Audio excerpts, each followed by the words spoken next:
Hey, everybody. Welcome to this week's edition of the Metagame Minute, your once weekly Chaotic Amateurs follow-up show. So I'm 90% sure that was the closest we've ever come to being a band of murder hobos. What? Not even afraid to say it. At least this group. I mean, we weren't murder hobos. What are you talking about? We just tried to pick the guy's pocket for fun. I'm saying trying to hurt the guy. Closest we've ever been. I mean, yeah, for this, could have escalated quickly. It's a few degrees away. Murder hobos is we try to just indiscriminately kill innocent people. We're just trying to pick a guy's pocket for a few gold coins. Kill trolls that laugh. Kill orcs that are walking away from you. Your one goal in this life is pillage and plunder. You're going to take whatever you want, whenever you want. That's your interpretation of the situation. I won't take that from you. Yeah, well, it's because I'm an ally, Caleb. God damn it! Now let's get off this bullshit. Up until that moment, it seemed that things were going very well for us. We wasted apparently all of our good rolls fighting a Gorgon when we could have wasted them pickpocketing some person who was a business prospect in town. But how do you guys think that the battle against the Gorgon went? I will say, as soon as I saw the bowls or whatever, I kind of assumed that it would have something to do with them. I guess that Alex didn't expect you guys to flip it over and use the reflection. I don't know why. I don't know why that didn't come to my mind. For some reason, I was thinking they're going to flip them over and hide under them or something. Is what I thought. Well, that's kind of what we did. Bit. I mean, like a little turtle shell and just be under there, apart from the gaze, while everybody else gets. And just wait for the Gorgon to get bored. Yeah, my initial reaction, I think I said it in the episode. My initial reaction to that was that whenever the Medusa kind of roared or hissed or did or whatever, it seemed to rile up the snakes like it was giving it commands. So I was thinking I didn't even think of the reflection thing. And then you said the reflection thing. I was like, of course that's it made total sense. It was kind of like Jason and the Argonauts. Mm-hmm. Yeah, or the other thing that I thought of, it's like Rome or something, where they use the mirrors to set a sea on fire or set ships or something on fire. Oh yeah. My backup plan was, if this didn't work, we just got to start pushing mofos that aren't petrified out in the open. Mm-hmm. Which was 3? Because Alex rolled shit. Yeah, that was crazy. That was ridiculous. I was thinking of going and tearing down all the other tent things. I mean, can I let you guys know what all the other ones we're gonna try and do? Yeah, please. That's what the Metagame Minute's for. Yeah, this is Metagame Minute. Okay, if either of the elves were not turned to stone by rolling 3s, they were the ones that had the best chance. They were going to lift up those things so that those snakes would be able to be seen. You wouldn't have cover. You'd be out in the open. And the things with the snakes is, if you're out in the open and you're closing your eyes to try and not be seen, the snakes make them open. That's why the snakes were there. Gotcha. That never came into play because everyone was turned to stone. The halflings were just going to run around because they're kind of idiots and just be a nuisance and trying to knock whatever plans you guys had out of whack. Same with the other guys. And then the Sunflower Knights, they're just kind of my wild card. But yeah, so many rolls were so terrible. There were 6 halflings, and none of them could beat that DC. Hey, Cord was with us. Cord was with us. Cord was. We are blessed. I am the chosen one. Well, Laura was with us. Yeah. You shut your dirty mouth. For Ball, I think it's the first time he's ever seen Chain attack something. Yeah. Because, I've never brought up the eye that does the force damage from his attack. Yeah, so describe that to us. What does that look like in your head? So he's like I described him, he's like a great big 5-foot ball with legs and a little tail thing. the kind of like it's a big loop, and he has one big eye in the front that's kind of protected by some pieces of metal that come out a little bit further. Ooh. But that giant eye is the same kind of blue that kind of runs through my eyes and through like what would be my veins. Like an aura. Yeah, when he attacks with that eye, and it's kind of shoots out almost like a laser is the way I imagine it, and just kind of scorches whatever's around it. That's really little cool. Iron Man blast or something. So is the metal pieces that cover the eye, is it like a camera shutter that opens and closes kind of like yeah, that's kind of the way I imagine it. Yeah, but that was the first time Ball had ever seen Chain actually attack something. I imagine while we were kind of on breaks and stuff, he was going over and just kind of tinkering with Chain a little bit and kind of curious about how that works. Does it feel like you willed that out of him or her or it, or did it act on its own? And I mean, I kind of asked it to protect us around the group. So, I mean, it's something that I kind of willed it to do. I can't tell it to attack. I just kind of wanted to let it do its thing, kind of. Gotcha. Nice. Now, there were some other cool little things going on in that arena battle. Riff had that moment pretending to be the Gorgon to that halfling, right? Yeah. Using the mind speak. That was pretty fun. What were you kind of hoping to accomplish with that other than, like, I guess, unnerve them? Was there anything else, like, maybe you were hoping that would lead to, or? I was, when I did the Medusa thing, I was actually hoping that character would get either freaked out and because of my awesome creepy voice, that it would get freaked out and do something dumb, like run out into the open or whatever. Right. Or instead of having its wits about him, shoot at, like when Alex said, "Oh man, I've got the," he takes out his bow and arrow, whatever it was, and like I was like, "Oh good, he's gonna fire right at the fucking Gorgon," and then like that thing, and then he has a chance of getting petrified. Because I didn't know, honestly, if since we're gonna have like a battle and shit later, like I didn't know if like people just stayed petrified and it was part of like the waiver you signed or whatever. But you got ointments that but like my goal was to have him try to like make himself vulnerable to the Medusa or attack the Medusa in a way, which is why like I went underneath it, because I was like, if it can't see me, it can't fuck with me, really. That was good. Yeah, that's smart. And so, and then like for whatever reason, even though Alex says nothing was there, I just had this idea that like if an entire team got to the center, like something would happen, powers would go, we won the game or whatever, like our entire team was here and we didn't get frozen type of thing. I don't know. Right. That or was it becomes my like only a King thought. of the Hill type thing where you guys have to like keep the position from the rest of everybody. Yeah. That would have been or something interesting. like that. Yeah. I just didn't know. Like I'm not good at shit like that. Like I'm just not good at thinking it out until I listen back to the episode and I go like, oh, here are all the clues that he gave us about how to get out of the fucking hold. Right. First 10 episodes.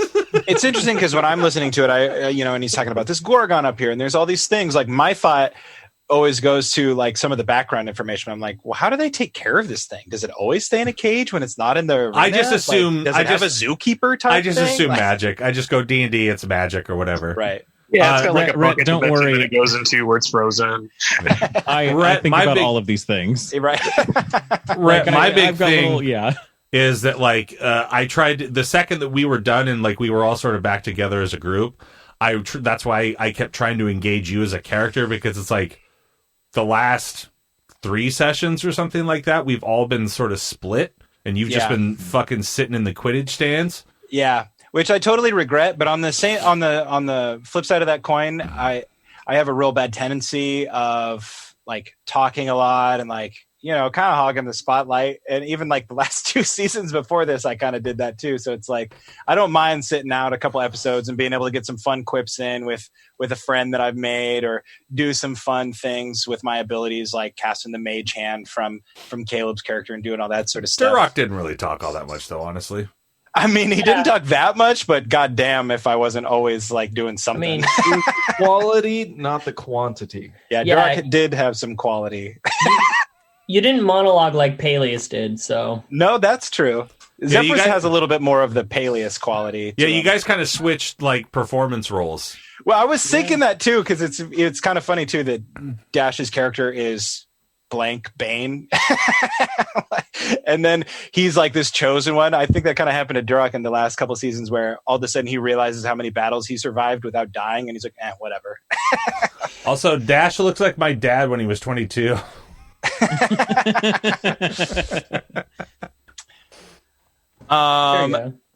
Yeah, was there anything else that you guys wanted to touch base on? I thought that the whole exchange Scory, with Caleb, I was just going to say the 2 pirates.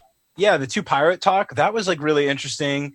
And I really liked how Milo was kind of playing into like the whole aspect, like, well, you must have some stories. Like, I want to hear those stories. Because I was thinking the same thing. Like, don't get me wrong. Like, I know that Yumhorn had a lot of kind of history built in that we really never got to explore, that you had given to me in that first season. But he also didn't. Right. So it's really fun to kind of see how much more like 3 or even like 4-dimensional Scory is compared to that. I think all of our characters, like, I know, like on point this season. Yeah, like I know just from like once I thought I was just listening to the episode. I think maybe it was last week when we finally got out of the hold, or the week before when I was listening to for the editing notes. Alex said something during the Metagame Minute, which was he purposely put us in there to sort of have us figure out our characters and our dynamic and our stuff, so that when we come out of it and the world's now open, we really have a better handle on our stuff.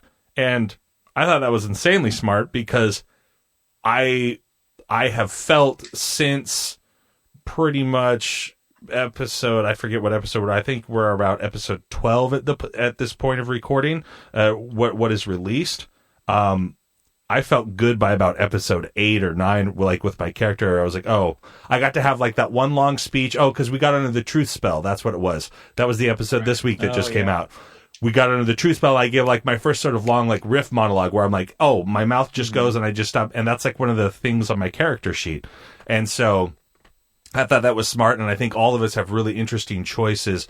And it's not just like a basic thing, like all of Mr. Wolf's stuff. Like there's a lot of stuff there that I'm very excited that like I'm sure will come out, and like, as well as Mr. Zephyrus's mystery of like the family and this noble benefactor that also seems to be just poor as shit, and then like I'm interested to see as the story goes along too. Maybe we encounter more Warforged, sort of like the beginning, or we do it like I'm interested to see Ball and Chains thing, because he's like an acolyte version of a Warforged. That's kind of like he's fucking David Carradine in Kung Fu, like bitch. Like he's like like that's like he's like this traveling guy that just like kind of like wants to figure stuff out and that sort of stuff. And then Scory, like you've given us all these.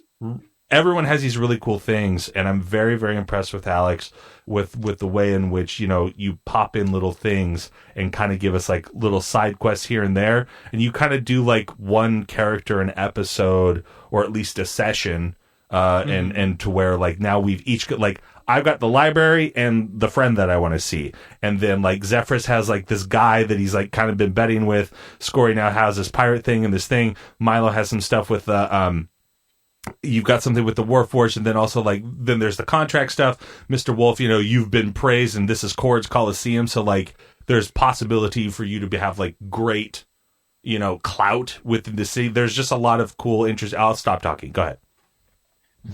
Yeah, no, I agree with you. I feel like up until this point, everybody's got a chance to put in a little bit of their own background story hook. And now it's like, okay, whose do we explore first? Right. And then where do we go from there? Well, and what's really fun, we don't get killed in this one. Yeah. What's really fun too is it feels. Yeah, we all better have awesome backup characters. Yeah, I do.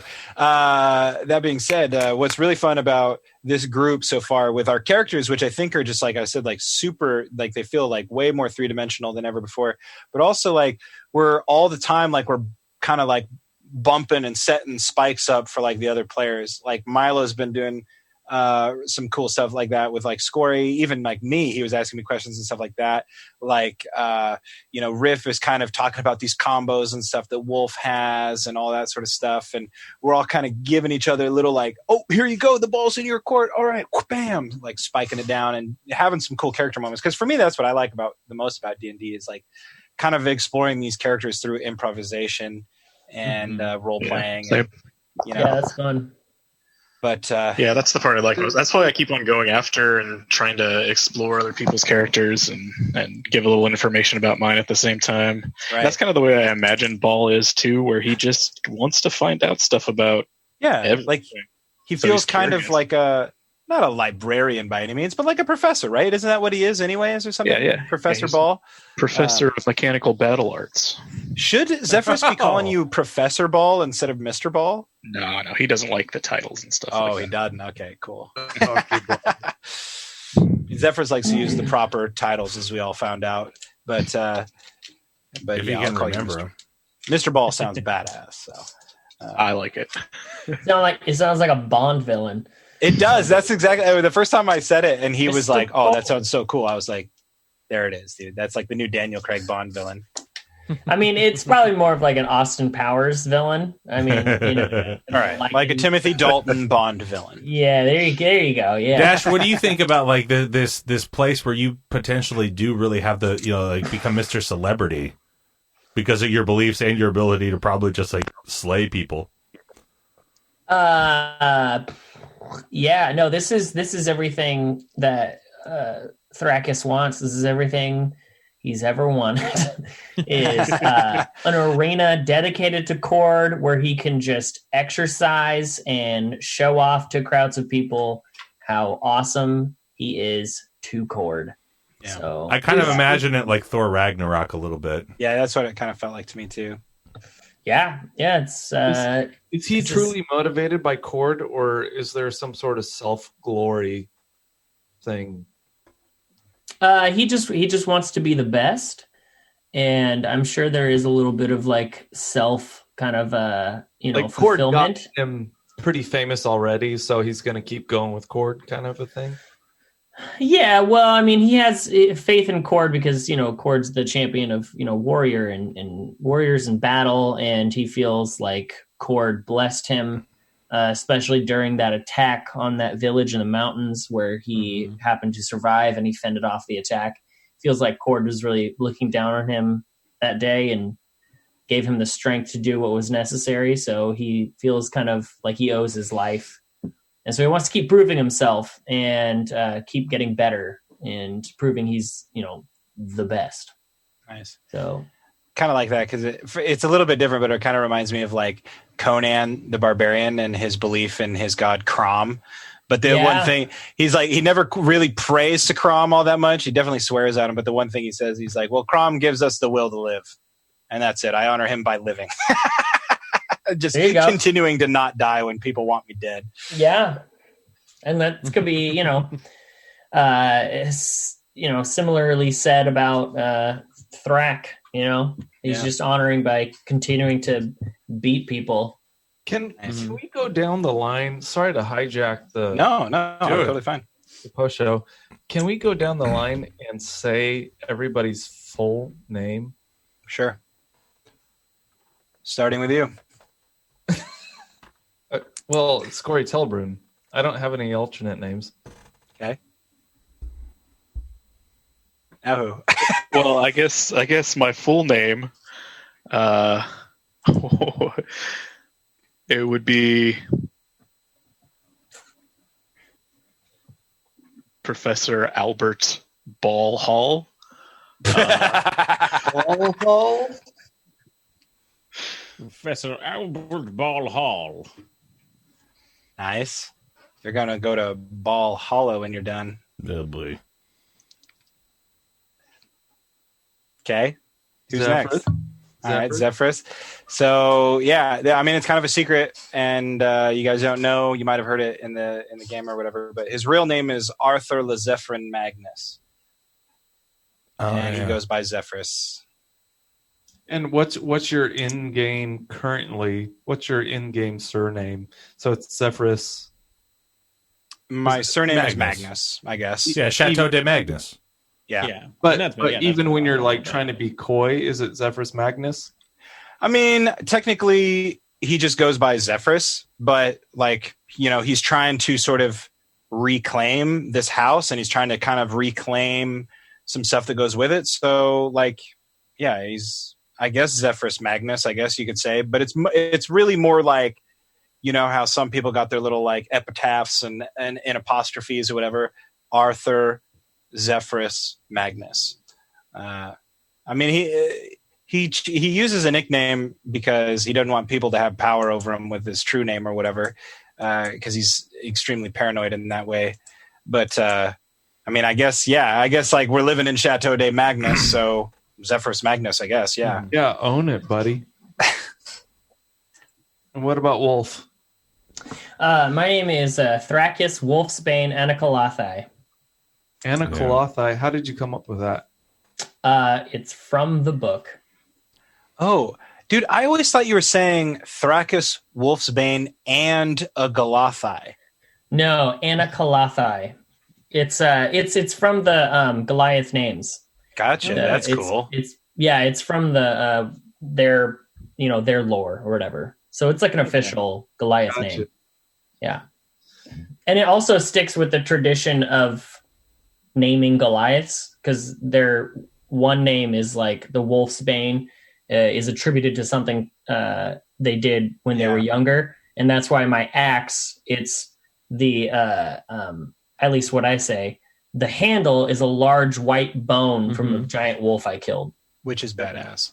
Yeah. And yeah, that's what it is. Yeah, absolutely. So what's Rhett's excuse for calling his character Dragon's Bane? Because his great-grandfather, Hiruk, they were nobodies until Zarvog attacked, and Hiruk forged Drakenstoter and used it to slay Zarvog, and then he was sort of awarded the accolades of like slaying the dragon and saving Würzburg. Yeah. He became they became the bane of dragons. No bones in your weapons. No. And Drakenstoter, like in my mental headcanon, when it was forged, it was supposed to be like he had preserved, like, I guess the spirit or like the essence of Würzburg, like the heart of the mountain in the sword. And it was supposed to be like summoning all the power of the dwarves and all the power of Würzburg. I forgot about that. Yeah. I think that was like the initial thing too, like when I gave you like the power beam thing and like the power of the sword, that I just forgot that it was fucking Captain Planet. Yeah.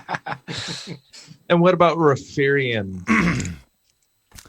Referian Night Meadow, first Ghostwise halfling of the era, member of the Shadow Decay Guild, prodigy of Master DJ Imani of the Monastery of the Silver Song.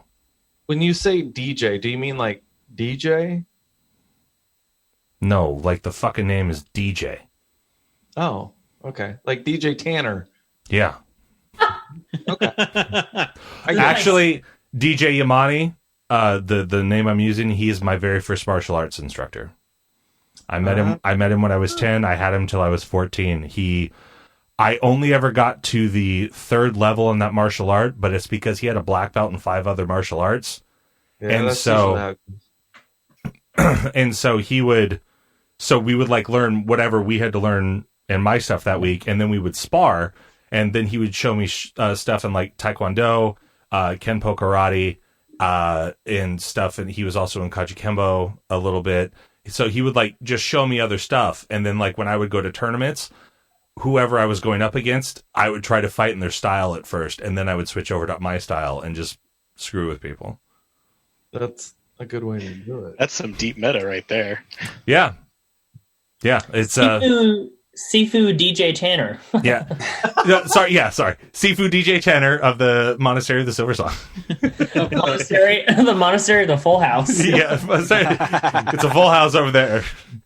So hey, Alex, any other DM stuff that you want to get in there, bud? How are we playing your game? I need to switch out my dice.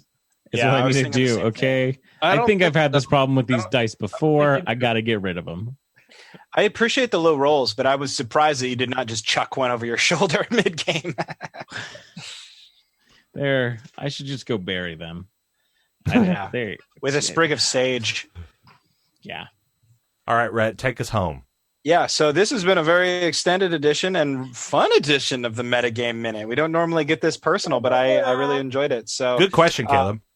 This is typically a Patreon exclusive, but we have given it to you free every Thursday. It is the follow-up to every Monday's episode of Chaotic Amateurs. We hope that you will come back and join us on Monday and find out what we do at this sweet victory after party that we're headed to at the Spiders Party.